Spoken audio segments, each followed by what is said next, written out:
Well, we are going to cover chapter 12, verse 6 to 11 today. And obviously, this is a continuation of what we just took up from last week. Now, let me read our text and then we'll go break it down. Okay? Verse 6. Now, when Herod was about to bring him out on that very night, Peter was sleeping between two soldiers, bound with two chains, and sentries before the door were guarding the prison. And behold, an angel of the Lord stood next to him. Oh, hold on. Stood next to him, and a light shone in the cell. He struck Peter on the side and woke him, saying, "Get up quickly." And the chains fell off his hands. And the angel said to him, "Dress yourself and put on your sandals." And he did so. And he said to him, "Wrap your cloak around you and follow me." And he went out and followed him. He did not know that what was being done by the angel was real, but thought he was seeing a vision. When they had passed, when they had passed the first and the second guard, they came to the iron gate leading into the city. It opened for them of its own accord, and they went out and went along one street, and immediately the angel left him. When Peter came to himself, he said, "Now I am sure that the Lord has sent his angel and rescued me from the hand of Herod and from all that the Jewish people were expecting." So that is it, verse 12, chapter 12, verse 6 through 11. So what are we going to learn from this lesson today? Well, let me first give you a little background. We ended last week with verse 5, if you recall, because from verse 1 to verse 4, it says that James was put to death, no? And verse 5, it says that the church was praying for Peter because Peter was put in prison. So the church was praying for Peter fervently, who was in prison. Bakit nagaganitong screen ko? Ano ba to? Okay. So now in verse 6 to 11, we see actually God moving. This passage is about divine intervention, divine power, and divine faithfulness through an angel of the Lord. And it teaches us a critical truth. And that truth is this, that when man's power reaches its limit, God's power is just beginning. So that is a little wrap up on what is going on in this verse 6 through 11. And if we start to break it down, everybody here now? Okay, verse 6, it says, "Now, when Herod was about to bring him out." What does that mean? Well, we actually have to go back to verse 3, where it says that after James was put to death, and when Herod saw that it pleased the Jews that James was put to death, he proceeded to arrest Peter also. And this was during the days of unleavened bread. So this was the time of Passover. Passover feast is celebrated for 7 days. We don't know exactly when James was put to death, but this is most likely on the sixth day of the feast, and that Peter was about to be brought to the people, also to be put to death, because the Jews were pleased when James was put to death. So when Herod was about to bring him out, here's now our main part of our lesson for tonight. It is going to go around in this next line. On that very night, Peter was sleeping between two soldiers, bound with two chains, and sentries before the door were guarding the prison. If you recall from last week, it says that Herod actually placed four squads of soldiers a single squad is composed of 4 to 5 soldiers. So 4 squads is anywhere from 16 to 20 soldiers guarding Peter. Imagine mo yun, isang preso, 20 soldiers. And not Grabe. only that, there are 2 soldiers kung saan siya nakatali. He is chained between 2 soldiers and there are sentries sa cell niya and the surrounding cell. I mean, 16 soldiers. Now, what I would like to emphasize here is this. If you notice, James, maybe a day or two ago, was put to death, and the Jewish people in general love it. They actually thank Herod. And that is the very reason why Peter was put in prison. Not because of his religion, not because of a crime, but because of political reason. Herod was wanting to please the Jews. Now, here's my question before we dive into this specific verse. If you were Peter, would you be sleeping knowing that tomorrow or tonight is your last night? That the meal you just ate is your last supper? And that you know how you're going to die just like James? But it says here, on that very night, the night before he will be executed, Peter was sleeping. And as we will see later on, his sleep wasn't even a light sleep. It was a deep sleep. And we will get to that later on. And not only that, he was chained between 2 soldiers, and Peter was asleep. And there are guards outside his cell, and Peter was asleep. So that is a big deal. And basically, what I would like to talk about tonight is what made Peter sleep like a baby, even though his execution is just hours away. What made him feel okay lang, even though technically he was in big trouble? Why? Well, let's take a look. He was between 2 soldiers. He was bound with 2 chains, and he was being watched by sentries by his door. So Peter was sleeping. So question for all of us. Everyone, look at your screen. Can you sleep in the middle of uncertainty? I'm asking you now. I'm not talking about Peter. I'm talking about you. You, the mothers, you, the fathers, you, the children. Are you able to sleep in the middle of huge problem? Definitely not. Especially if you know that there's a deadline tomorrow. True. So, can you sleep? And then a follow-up, can you actually rest when life feels out of control? Chaotic ang buhay. Chaotic ang mundo. Are you able to rest? So, why was Peter able to sleep? Well, let me say this about chaos. First, peace is not the absence of danger. Let me clarify that.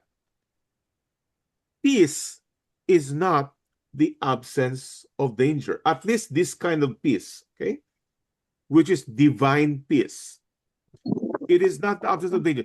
Oftentimes, tayo mga Christians, we often think of peace as in walang problema. We got it all wrong. That's why Jesus clearly said, the peace I give you is not as the world gives. Because the kind of peace that the world gives is one that is tahimik, walang problema. Kaya when we look at the picture, lalo na yung sa forest o kaya sa ocean, we always say, wow, how peaceful. Because our idea of peaceful is maayos, but not scripturally, not Christian-wise. So peace is not the absence of danger. Peace, here you go, is the presence of trust in God, obviously. So when you have that solid, deep uh, uh, faith and trust in the sovereignty of God, it really doesn't matter what goes on outside. You still have that peace. If you're, I'm talking to you, everybody, listen up, I'm talking to you. If your peace rise and falls with circumstances, then your trust is misplaced. I don't know where your trust is. Did you get that? Very important. It's something for us to check on ourselves. Ano ba? Up and down ba yung peace natin? Pag everything seems to be okay, wow, finally tahimik. Or is it constant? But when your confidence is in God, result, you can rest even in chains. That is exactly what happened to Peter. So, let me say this. There are two kinds of peace scripturally. So, okay, we already eliminated the peace that the world gives. I'm not talking about comfortable life and you are super healthy and you have no financial trouble. I'm not talking about that kind of peace. I'm talking about scriptural peace. There are two kinds. First is the peace with God. We find that in Romans 5. And this could only be experienced by those people who have been born again, those who have been justified. Romans 5 says, therefore, since we, speaking about Christians, since we have been justified by faith, result, we have peace with God through Lord Jesus Christ. Which tells us, by the way, that prior to our justification, we were enemies of God. You know, mahilig tayo, we want to make people comfortable, even just the general public. God loves you just the way you are. No! Prior to justification, people are enemies of God. And the peace with God only happened at the point of repentance and faith in Christ. So that's the first peace. And this is a prerequisite to peace number 2. So if you are here tonight or tonight sa inyo, sa akin this morning, and you are not sure if you already have peace with God, maybe you're just presuming that you have peace with God. Well, do not delay. The Bible says, check and see if you are truly in the faith, because only those who are truly in the faith have peace with God. So that's the first piece, which is a prerequisite to the second one. The second piece is peace of God. So I hope that's clear. The peace with God is a relationship that what was once broken is now restored. Peace with God. The peace of God is a byproduct of our trust in God. We read this last week, but I'll read it again. Philippians 4, verse 6. Do not be anxious about anything. That's a command, by the way. Do not be anxious about anything. But in everything by prayer and supplication with thanksgiving, let your requests be made known to God. Verse 7, result, the peace of God. And the peace of God, which surpasses all understanding, will guard your hearts and your minds in Christ Jesus. See that? So, the peace of God is a byproduct of surrendering the things that worries you. It says here, the things that makes you anxious.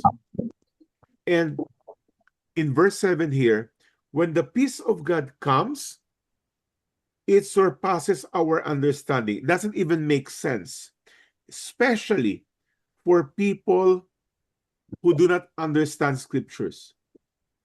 And they will look at you and say, how can you be smiling? Ano ka ba meron?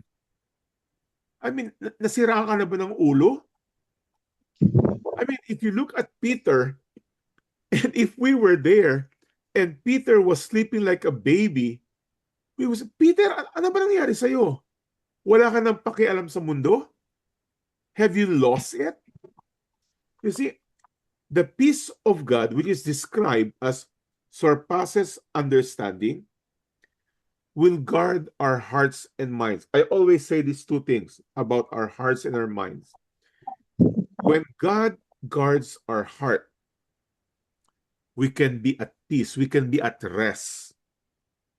When God guards our minds, we don't go crazy.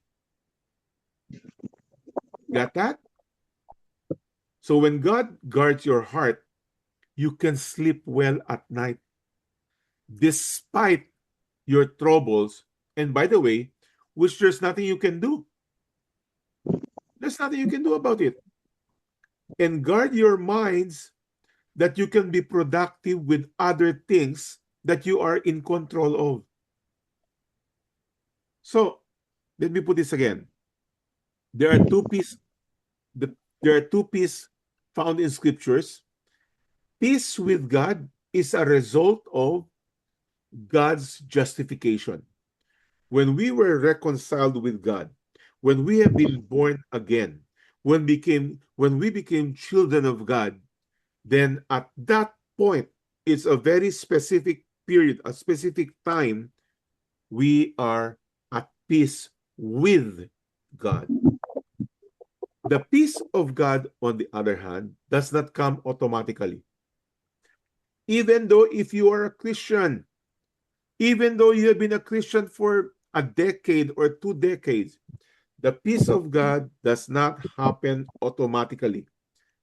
What the peace of God is a result of, here you go, faith in His sovereignty. That is why the doctrine of the sovereignty of God is not just something that is cognitive. It is not just saying God is in control, that God knows everything that's going on. No. If you look at that word, I added the word faith, that trust that God is truly in control. When you come to a point in your Christian walk, and all of us are growing in this area, none of us have, quote unquote, has arrived. Okay? Maybe to some small things, smaller problems, we can say, that's fine, God is in control. But the greater your faith and your trust that God is in control, that He is sovereign, it does not matter what your problem may be. Even if you are faced with death, just like Peter. It says Peter was asleep on the night before he was to be put to death. And he just saw a couple of days ago, 2 days or 3 days ago, how James was put to death and how the people, the majority of people, were rejoicing that James was put to death. How is he able to sleep? Was it only because he was a Christian? Nope. It was because he had the peace of God, which transcends all understanding. In other words, Peter had actually surrendered his life totally. You know, itong this is the problem with many of us. We say we surrender our life, but oftentimes we really want to control our lives. We want to take back the steering wheel from God and say, God, you know what? I know how to run my life better. In the book of John, Jesus says this, the peace that he gives, peace I leave you, my peace I give to you. What kind of peace is this? Not as the world gives, do I give to you. So it's a different kind of peace. And what kind of peace is that? Philippians 4, which transcends all understanding and that uh, uh, guards our hearts and our minds. I'm hearing an echo here. Excuse me. Okay. Okay, good. So, not as the world gives, do I give to you. Let not your hearts be troubled, neither let them be afraid. What does that mean?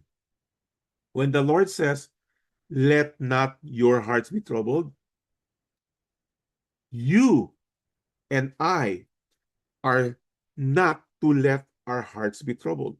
You know what? When you worry, it is because you gave approval for yourself to worry. When you worry and you're anxious, it's because you have somehow forgotten the sovereignty of God. It has somehow diminished. It has somehow been limited to just head understanding. God is in control. God is good all the time. All the time, God is good. You know, we love to say those things. But the true evidence that you truly know that God is good is when your hearts are protected by God, that the peace of God is in you. And it says here, the Lord says, my peace I give to you. The peace that is being given to us is given, but it requires our receiving. Even salvation is given, but it is only acquired by those who receive. The same thing with the peace of God. You and I are in control. Do not let your hearts be troubled. And do not be afraid. Why did the Lord say this? Because He is sovereign. He is in control. So, if I were to ask everyone here, may problema ka ba? 100% sure. All of us here have problems in different sizes.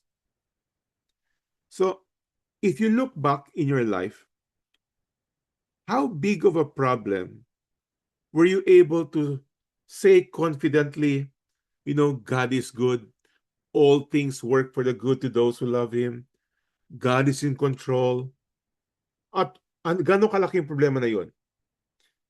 And are you able to say those same things when the problem doubles or triples?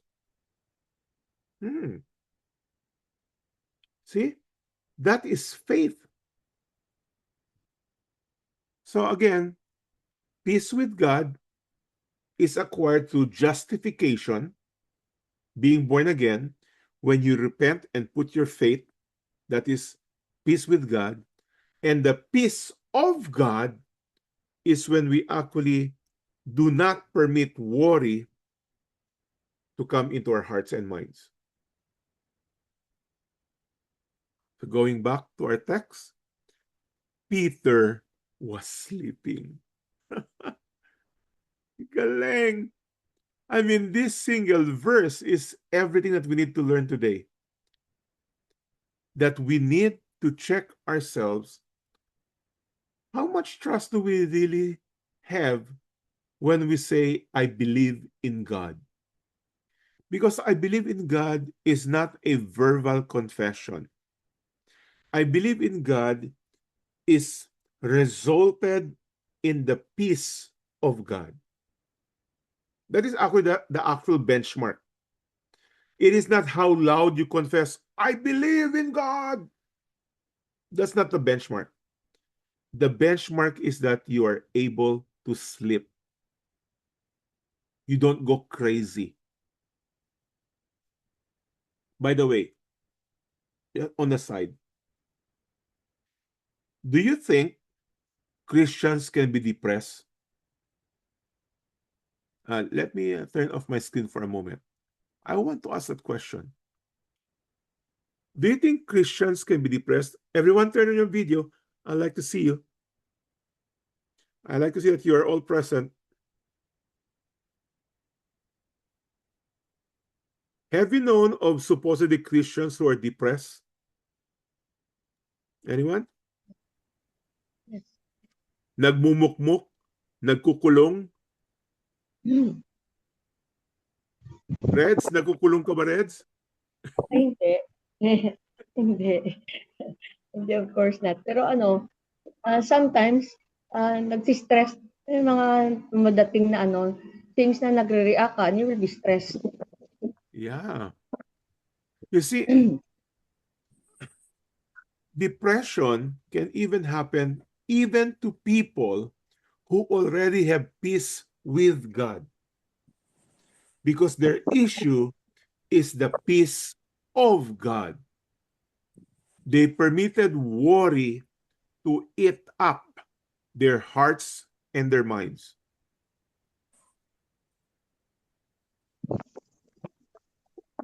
Okay? Anybody else with any comment on that?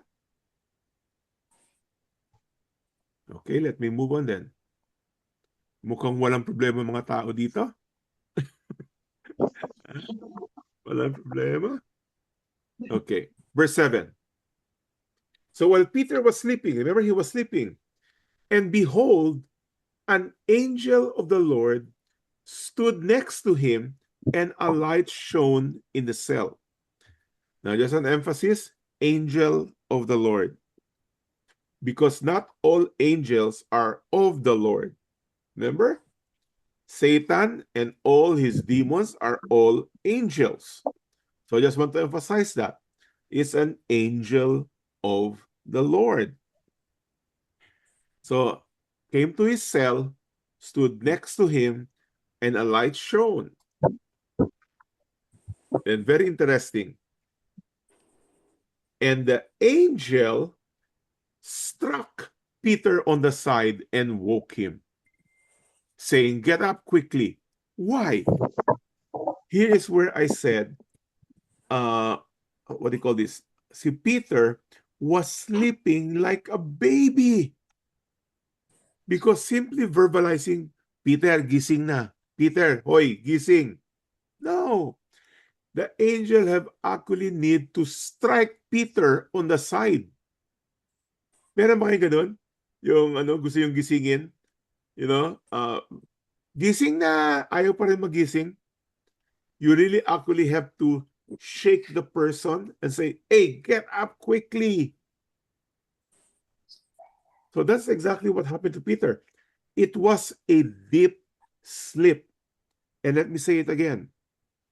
Peter, in just a couple of hours, will be executed. James was just put to death a day or two ago. And here he is, sleeping, chained between two soldiers and surrounded by 4 squads. And the angel have to strike him to wake him up. Get up quickly. And the chains fell off his hands. So that's the first command of the angel. Get up quickly. And the chains. I wanted to emphasize this, that the miracle of the chains falling off happened after Peter got up. So let me just say this. Peter's obedience did not create the miracle, but it positioned him to experience God's sovereign deliverance. That's a quote from John MacArthur. Okay, hold on. Okay, Carlos, nimute mo na kita, ha? Okay. So, the obedience of Peter did not create the miracle, but by obeying, it put him in a position of sovereign deliverance. This is where, we have to be reminded that obedience is crucial for. Sometimes we want a miracle to happen, and we are just sitting and, Lord, give me a miracle. Itong problema ko, itong problema, these are the things that worry me. Actually, when you are worried about anything, continue to do the work of God, and you will get to see the miracles of God. Obedience is often, not always, often the pathway to God's miracle. And divine intervention often follows human obedience. So what we need to concern about, and by the way, if you want to put aside what bothers you in your mind to the work of God, go out and evangelize. Go out and disciple somebody. Sometimes we think that our problem, whatever you're going through, ay napakalaki. Not until you see somebody who has a bigger problem than you. That's why there is a saying, a man with no shoes stopped complaining after he saw a man with no feet. Ha? Kayo, mga mothers, mga ladies, kulang pa yung 10 sapatos, no? Kailangan 20, kailangan 30. Ay, kulang yung Well, when you lose your foot and your leg, sabi mo, ay buti na lang. O kaya, a man with white hair stopped complaining after he saw a man with no hair. Weng, o sila, well, white hair. Weng, stop complaining about your white hair. I'm not okay? complaining. You're not I'm ba? not complaining. Okay. Okay lang. Okay lang. Yeah. So, the chains fell. The miracle happened after Peter got up. And the angel said to him, second command. After Peter got up, second command, Peter, dress yourself and put your sandals. Okay. Now, why does he need to dress up? I don't know. Maybe, he doesn't have anything on him. Then, and he did so. Oh, that's very important. Knowing the commandments of God, memorizing the doctrines from the Bible is no use unless we do it.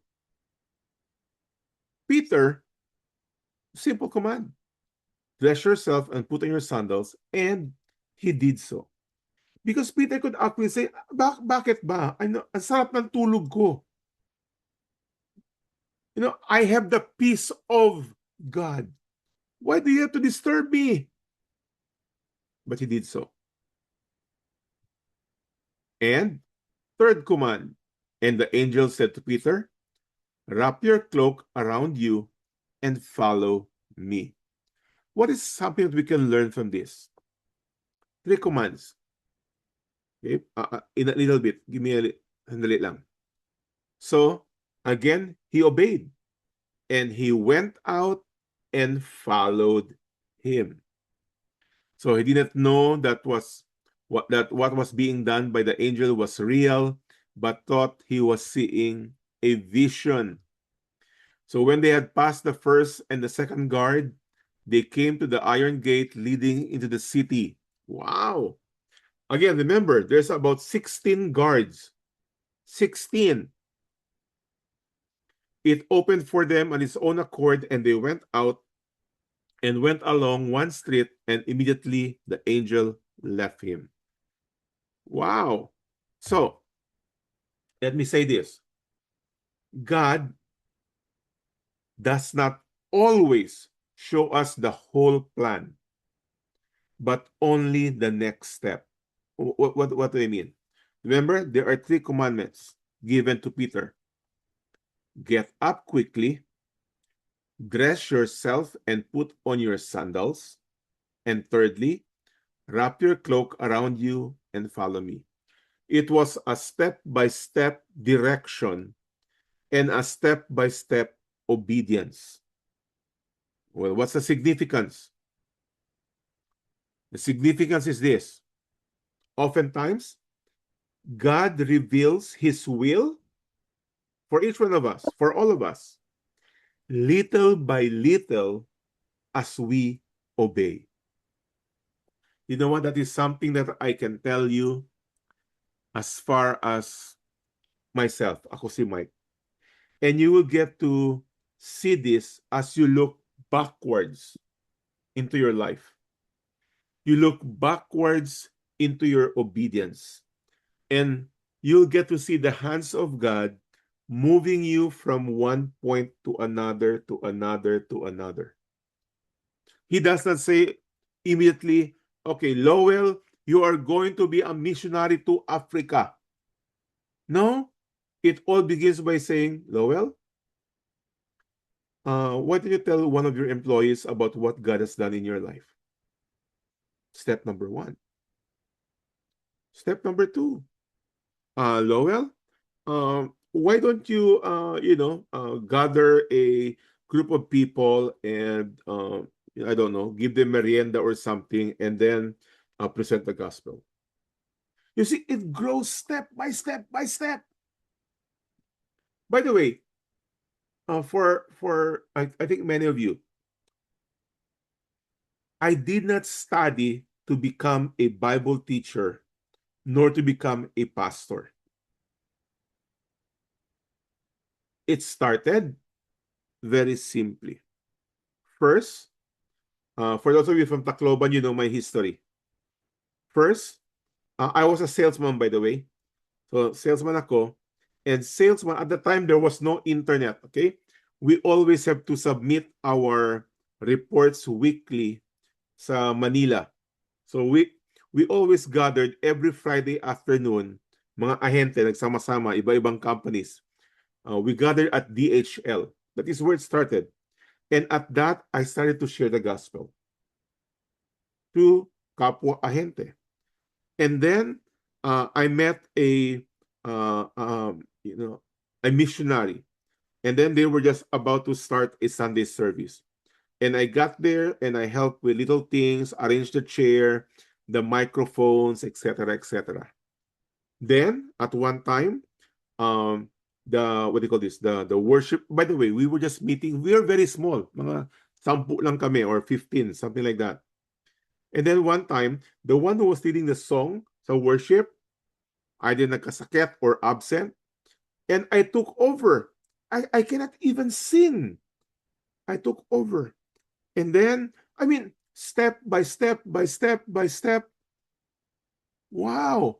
So as I look through the years, all I see is the faithfulness of God. In the ups and downs, God has always been there. And I'm looking forward to what else God has in store in the future. Step by step. Obedience means trusting God one step at a time. You want to see a miracle happen in your life? And oftentimes a miracle like Peter, you don't realize it. It takes some time, and then you finally realize, ay, grabe pala yung nangyari doon. One step at a time. God usually guides through gradual obedience. Take note of that. So don't think, kailangan talaga gawin ko to. No, gradual, little obedience. So it opened for them of its own accord the gate, no? And they went out and went along one street, and immediately the angel left him.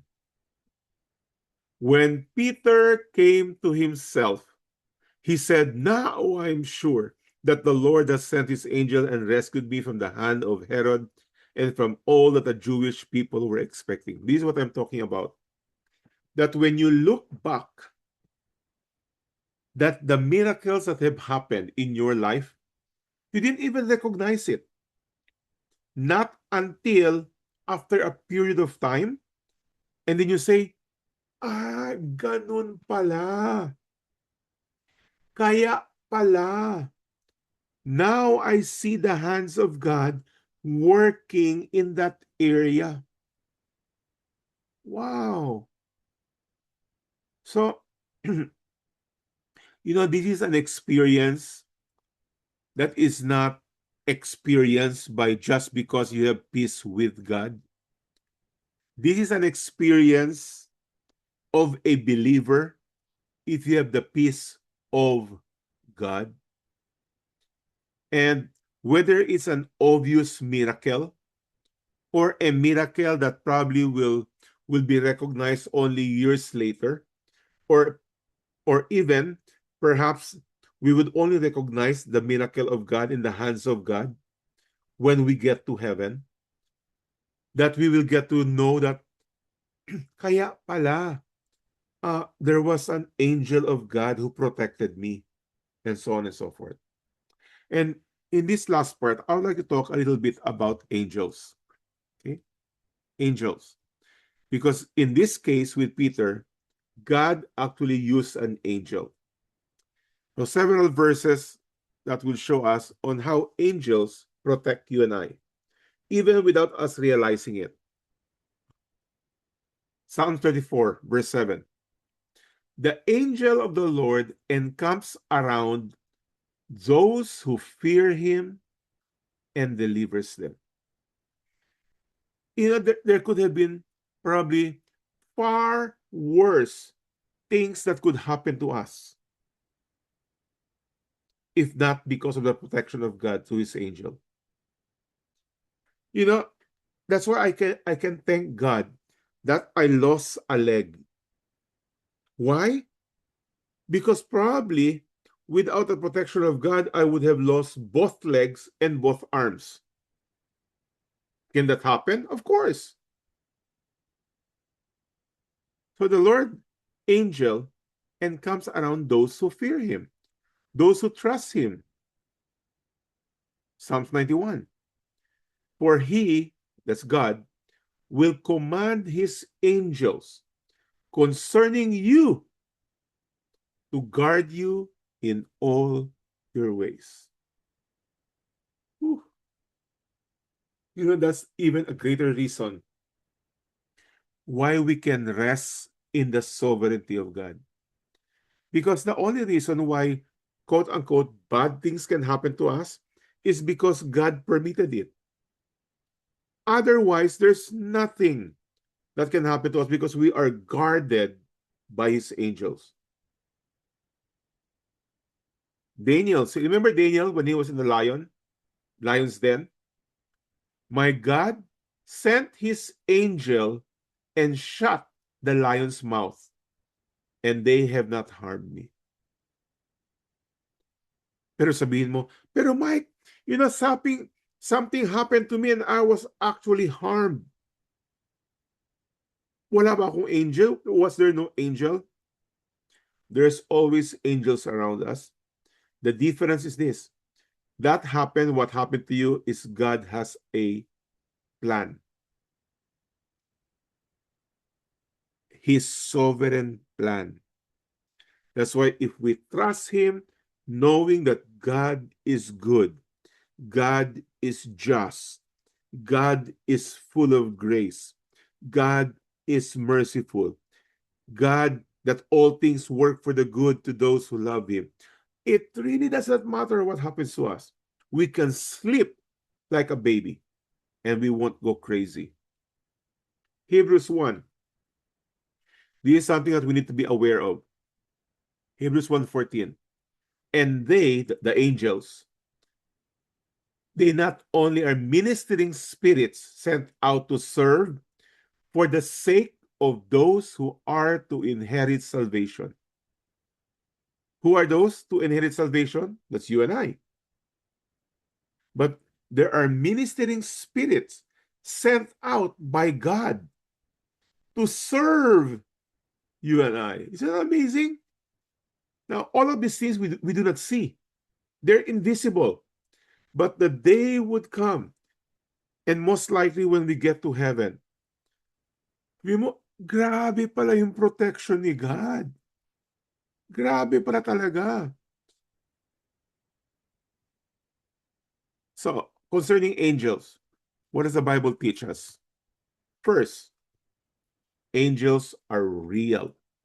They are not Hollywood, Hallmark greeting card, with a Cupid and may araw-araw. No, angels are real. And we get to see them all over scriptures. When we went to the book of Revelation, in the book of Revelation, there were multitudes of angels. Another thing about angels that the Bible teaches, angels are sent out to minister, to serve, to protect. Parang sa police, no? San Diego dito, San Diego Police, to serve and to protect. Well, that's actually the role of an angel. An angel ministers to believer. If you are a believer, and when I say a believer, you actually have repented of your sin and put your faith in Christ. If you have truly been justified, an invisible angel is around you, sent by God. And angels protect according to God's will, not their own, not their own will, but they only do what God commands them. Now, this is what the Bible teaches. On the contrary, this is what the Bible does not teach. Okay? The Bible never tells us concerning angels to pray to angels. Nope. That is a big no-no. Even if it was a miracle, even if it was the Archangel Michael or the Archangel Gabriel, prayer is only for God. Next, the Bible never tells us to worship angels. John, in the book of Revelation, because of the light and the glory that the angel was showing, John bowed down. And the angel brought him up and told John, worship God only. Okay? But it doesn't matter what angel comes out, even if an angel showed to you. And most likely, if an angel actually asks for your worship to bow down, it's not the angel of the Lord. It's a fallen angel. So watch out. Okay? Remember, angels are real. And finally, the Bible never tells us to seek angelic experiences. Either seek guidance from an angel, talk to a guardian angel. Oh, guardian angel, especially mga kids, no? And uninformed Christians, they might have this idea that there's a guardian angel and they get to talk with the angel. No, you don't talk to an angel. Talking to an angel is praying to an angel. We talk to God, and God tells his angels what needs to be done. In Galatians, Paul says this, even if we, the apostles, or an angel, even from heaven, should preach to you a gospel contrary to the one we preach to you, let him be accursed, let him be condemned. So, we are not to just say, I saw a miracle, I saw an angel. Doesn't matter. Because in the end, okay, we cannot put our trust even in the most heavenly angel. Rather, our trust belongs to God, last word, alone. That's the key word, alone. So, Peter slept like a baby. Despite execution is just around the corner. In other words, problems. Are we able to sleep at night? Because we could have memorized Philippians 4, verse 7, that the Lord will guard our hearts and our minds in Christ Jesus, and that the peace of God surpasses all understanding. Memorizing it and the what they call this, the actual realization of it is two different things. And the peace of God only comes after we grow our faith in the sovereignty of God. So let me invite you to pray along with me. I'll be posting the prayer, but obviously I cannot say that this is truly what you want. So even though I wrote it, make it your own prayer. Let's pray. Father in heaven, we thank you that you are the God who breaks us free. When we are weak, you are strong. When we were bound for hell, you made the way to set us free. Teach us to trust you like Peter,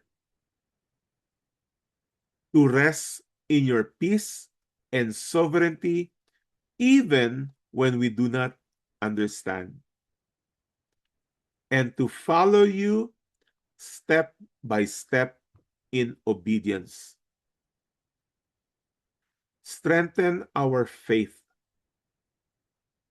deepen our dependence, and help us to recognize your hand at work in our lives. And may all that you do in us and through us bring glory to our Lord Jesus Christ. In his name we pray. And everybody say, Amen. Amen. All right. So that is verse 6 to 11. Let's open the floor for questions or comments or needs clarification. Turn on your videos, everyone. Turn on your videos. Who wants to start?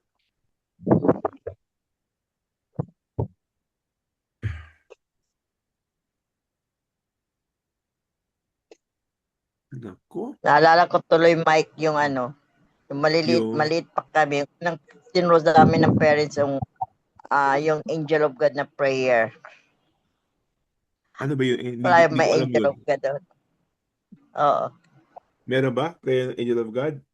So yeah, if you're praying to that angel, that's a Prayer wrong. na Angel of God, my guardian dear. Like that. I Oh. still remember the prayer, but I don't pray it now because I understand.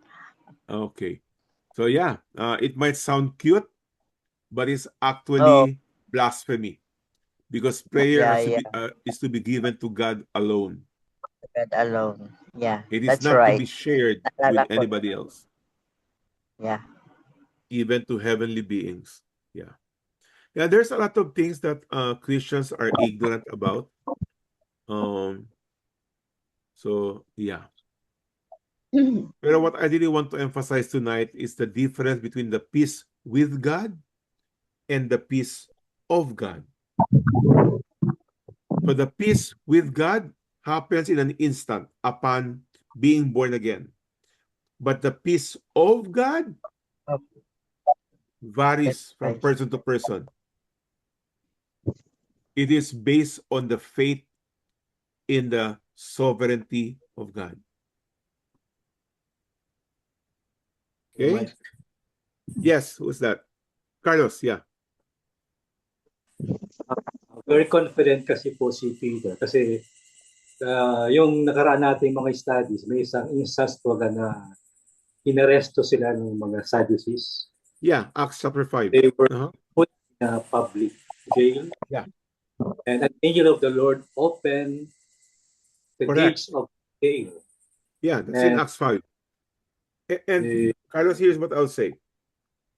The greater our experience with God, the greater is our peace of God.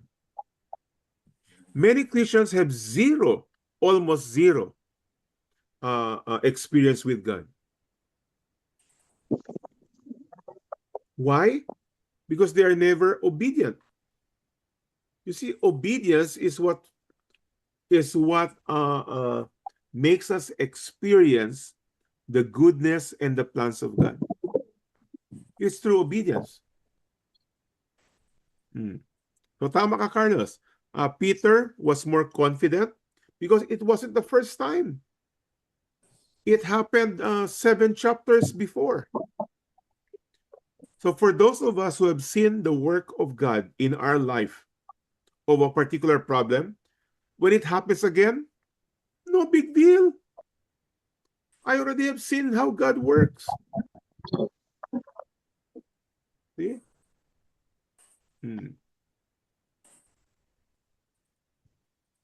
Mario. Yes.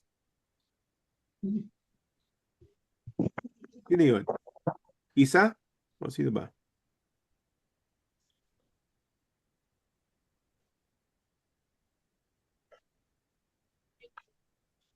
Oh, wala na. Mukhang walang Mike. mga... Oh, yes, ate. Yeah, I just want to share that, as you said, as you experience God's faithfulness, your faith, my faith becomes stronger. But Right. sometimes I still get depressed once in a while, but then I immediately erase that and come to think of the faithfulness that God has given and has shown in my life. Then I bounce back again, having His peace. Exactly. Yeah. Kaya nga sabi ko, none of us have reached the perfection of the peace of God. All of us are growing in that area. And this is where James says, count it all joy whenever you face trials of all kinds. And he says, why? Because it brings maturity. It brings experience. And the more you have experienced the protection and the guidance of the Lord, the stronger you become. I mean, maturity doesn't happen just by attending a Bible study. That's not how maturity happens. Okay?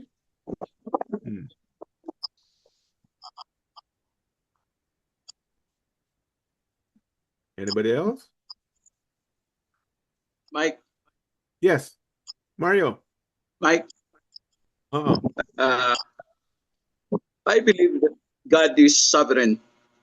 And my question is, why did God allow the disciples to die? They were persecuted and they die inhumanly. Why did God allow that? Well, first we have to understand sovereignty. Sovereignty doesn't mean that God will protect your life totally. Because like what Paul said, to be absent from the body is to be present with the Lord. As a matter of fact, he said that to die is gain. You see, if you have a proper doctrine, and Peter has this mindset, his mindset that also brought him peace is this. Kahit patayin nila ako bukas, okay? Kahit i-behead nila, they're only giving me a favor. Because if when I die tomorrow, I will just be in the presence of God where there will be no more pain and no more tears. Again, it's a mindset. If you get to know the Word of God and truly believe the Word of God, then it really doesn't matter. So death is something that you will actually look forward to. And many of you have heard this. Ako, si Mike, I always look forward to it. Sana among all of us dito, ako yung mauna. No, See? Mike, Uh-oh. I was wondering why did God allow them to die inhumanly? My question is bakit namatay sila na yung hindi magandang pagkamatay? Simple. One was they Simple. were Yeah, okay, I'll just cut you off there. Simple. Whether you're beheaded, whether you're eaten by piranha, whether you are had cancer, it really doesn't matter. Because in the end, if you are in this life, unless the Lord returns, all of us, with no exception, are all going to die. The process of death is not the issue. That's why Jesus said I believe in John 10, that those who believe live even though they die. Because in the end, we really did not die. We never die. That's why we have eternal life. Our eternal life began upon repentance and faith. The process of death is not a basis of whether God is sovereign or not. God is always sovereign, no matter what the process of death. There's no relationship with the process of death. So- And hold on a way. And besides, Mario, we live in a fallen world. The Bible tells us that this world is ruled by the prince of the air, which is Satan. Please understand, this world we live in today, we are not in heaven. The one who is ruling this world today is technically Satan and his demons. Yes, Weng. Yeah, yun nga eh. I was wondering, paano kaya papatayin ang isang martyr of the Christian faith? Meron bang way of killing him na hindi matindi, na hindi karumal-dumal, di ba? Because what we see in church history is, grabe nga yung mga pagkapatay nila. Kung paano pinatay si Jesus Christ, as he said, ganun din ang mga mangyayari sa mga those who follow him, right? And why were they not able to stop the spread of Christianity? Na kahit ganun na, katakot-takot ng ginawa. Alam ko one of the apostles was skinned, tinanggal yung balat niya. Yeah. I could not imagine the pain no na nangyari diyan sa ano na yan. And yet people became more passionate, more zealous in their faith, and they became, di ba yung mga pinapakain daw sa mga lions sa Colosseum ng Rome, families, no, father, mother, pati yung mga children, tapos pakakawalan ng mga animals, and then those families were singing hymns and praising God for the privilege of dying in his name. Imagine that. And look As a at matter the of fact, effect. when you already mentioned it, no? Jesus himself said, if they persecuted me, they will also persecute you. So the ultimate persecution that was given to Jesus was crucifixion on the cross.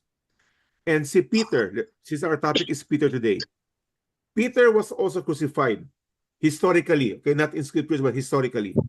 When Peter was about to be crucified, he actually said to his executors, I do not deserve to die like my Savior, my Lord. So he is the one who requested, Mario, si Peter requested that he be crucified upside down. Siya ang nagpatindi pa ng kanyang kamatayan. You see, because death is no longer a hindrance. And, I know not all of us are ready to face and say, I'm ready for death. I know that. Like I said, the peace of God varies from person to person. Ako personally, even I was a Christian for a long time. Many years ago, the prayer is always, Lord, give me a long life, a healthy life, and always that kind of prayer. But now, it's totally different. Lord, I mean, it's almost like the Apostle Paul. To live is Christ. That means, as long as I'm alive, I'm going to serve God. but to die is gain. Wow, that's a totally different kind of mindset. And not all Tsaka yung, Christians have that mindset. Yes, Weng. yeah, I just wanted to add yung death, where is your sting? Wala Yeah, na eh. Kasi yung pinakakinatatakutan ng mga tao, yung kamatayan, di ba? As if when you exactly. die, naku, grabe na talaga ang mangyayari sa'yo. I don't know what people Exactly. are expecting, but that's how we fear death. But those who believe, then Uh-huh. it completely changes, di ba, Mike? Exactly. And you know, when I say about death, I'm not just talking about the process of death. Because kahit paano, of course, I'm still afraid of the process of death. Ano ba, mabi-vegetable ba ako? You know, baka, I mean, that kind of still fears me. But death in itself, the absence of the body, is something I look forward to. Again, I'm not saying that you should be like me. You should grow in your faith. You should learn how to trust in the sovereignty of God. Because in the end, none of us can choose the way on how we are going to die. All of us are going to die, by the way. Okay? No exception, unless the Lord returns. All of us are going to die. And you and I have no option. Walang, anong gusto mo mamatay? Aksidente, malunod, ma-airplano, crash. We don't have a choice. We don't know. But all we can say is this: Lord, however you choose in your sovereign will for me to die, may it bring glory to your name. That should be our concern. That's why Peter, you know, can sleep like a baby. By the way, see, Peter knows how he's going to die. Okay? Most likely the way how James died. A verse or two prior to our text today. James was put to death. Question: do you prefer to know how you will die? Anybody here? Would you want God to reveal to you, Reds, ito ang process ng paano ka mamamatay? Or would you just rather live life? And They then, will you be know, done. that will be done. Exactly. Yeah. Abang may hininga, praise God. Go. Yeah. Hmm. Anybody else?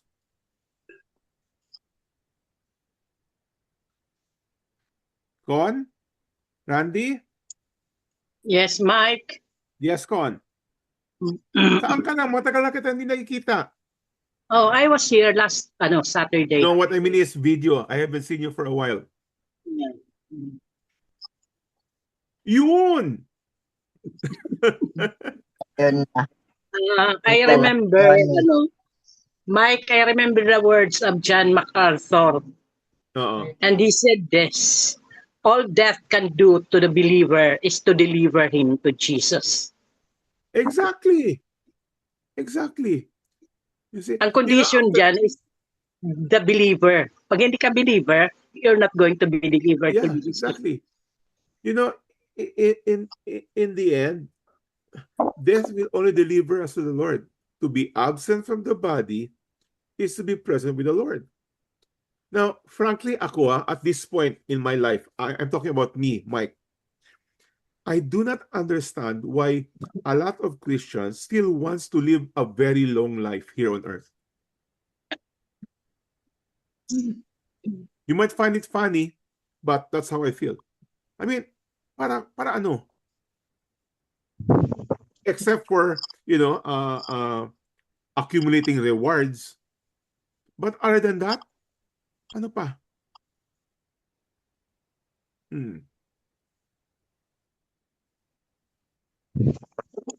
So Mike, bakit yung iba na ina-accelerate yung kanilang death ay also being criticized and hindi acceptable?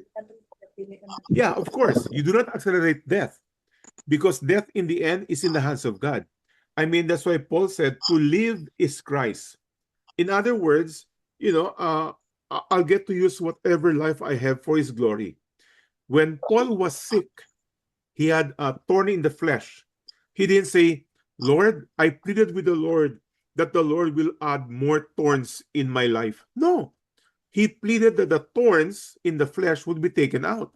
In other words, a true believer, when you are sick, you will still want to be healthy. You don't accelerate your death. You'll want to maximize your life for the glory of God. But having said that, you could exercise and take all the vitamins you want and still die tomorrow. Okay? So, yes, boy. If there are Christians who are trying to accelerate their death, I totally disagree. Accelerate their death? Oh. Accelerate? Baka Accelerate. Including suicide. That includes suicide. Yeah. Again, suicide, can it be, somebody asked me a while back, can a Christian commit suicide? Yes. Yeah. Because he does not have the peace of God. That person lacks the faith in the sovereignty of God.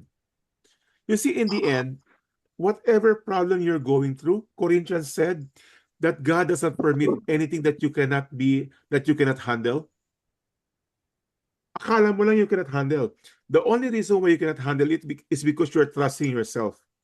You have not trusted in the Lord, who is all-powerful, who has all His angels serve all the believers. So when you lose track of that, then you'll be totally depressed. And total depression will lead to suicide. Mike. Yes. Con. The person who committed suicide or who believes in euthanasia, will this still be in heaven after they die? And believes in what? Yung mga taong, siyempre yung taong nag-commit ng suicide, plinano nila yan. In the same manner, yung nagplano ng euthanasia, yung death by injection, yan, di ba? Medical death. Yeah. After they plan and they ask for forgiveness, will this still be in heaven? Will this still be forgiven? The issue for being in heaven or not, to being saved or not, is not about the way you died. It is about your justification. Have you been justified? Have you truly repented and put your faith in Christ? That is the issue. Now, like I said, even Christians can be totally depressed and even come to a point of suicide. If that person have truly, that's a key word, have truly put his faith in Christ for his salvation, he is saved. But does he have any reward? No. So you see, you have to differentiate those things. So that is why we have to understand that justification is totally different than sanctification. Totally different. Justification is a one-time moment, okay? An event. One-time nangyari yan, justification. But your justification, which includes our faith in the sovereignty of God, is a lifelong process. Some of us here are more sanctified than others. Some of us here are more trusting in God in whatever may happen in your life than others. Iba-iba. So the challenge here for us today, as we look at the life of Peter, he was trusting God. He slept like a baby, even though supposedly death was only a couple of hours.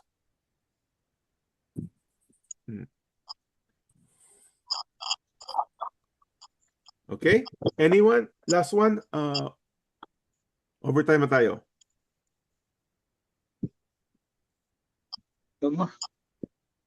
Yeah? Sir Mike. Yes, Ran.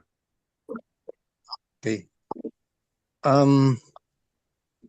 May nabasa akong libro na life is like a maze, para bang puzzle. Puzzle.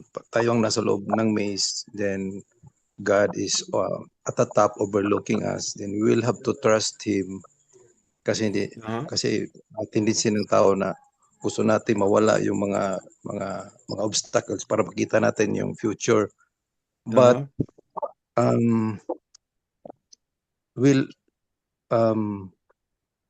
put our whole trust to God kung kailan siya liliko dito, liliko ka dito, diretso. Yeah. So, yung life, you have to trust, meaning kung nag-trust tayo, nag-obey. Tama ba? Nauna ba yung may obedience. So Correct. pag may obedience, And so we are already, there is a scriptural verse to that that okay. says, fix your eyes on Jesus.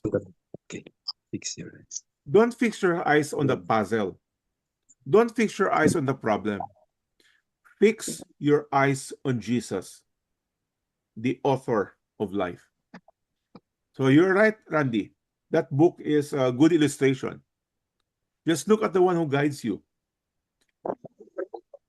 Kasi you'll only be frustrated, you will be depressed, you'll go crazy, okay? You will lack sleep, etc. That's why Christ in John 15, he repeated the word remain or abide or connect ba? Same synonym. Remain in me. Remain many times in John 15 to para sure na assured tayo. So unlike sa mag-connect tayo sa Wi-Fi, may naka-prompt doon, connected and assured, nagpa-password pa. But in Christ, hindi kailangan ng password. No? Connect lang, and then obedience will be natural. Yeah. Kaya again, yung obedience for all of us, again, let's come to a close. Obedience, just obey the small things first. Small, little by little naman yan eh. God will not send you to Africa or to Afghanistan tomorrow. Most likely. Okay? Small obedience. And as we look at that, our faith in the sovereignty of God just keeps on growing. Thank God for the opportunity of the problems that you are going through right now. Because that problem can actually be a testimony of God's love for you. Okay? So, let's close at that. And once again, we want to greet all our mothers present tonight. Happy Mother's Day! Yay! Happy Mother's Day! Thank you. Tomorrow sa inyo, di ba? Tomorrow Sunday. Church, tomorrow libre kayo.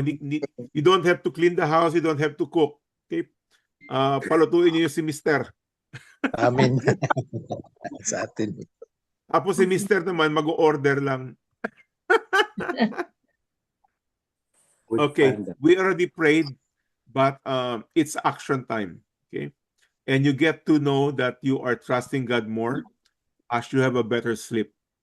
Trusting God, not just because you were tired, but because you are trusting God. The peace of God, which transcends all understanding, will guard your hearts and your minds in Christ Jesus. And everybody, as I always say, likod ko, go be a blessing. Go be a blessing while you are still alive. Because you will not be a blessing anymore. Thank you, Weng, for the prayer. Thank you. Thank you, Mike. Okay, you're welcome. Okay. Thank you, Rin. Bye. Happy Mother's Day. Night, bye. Have a blessed Bye. Sunday. Everyone, thanks, Mike. Bye. Thank you. Happy Mothers, sa mga mothers. Happy Mothers. Yes, thank you.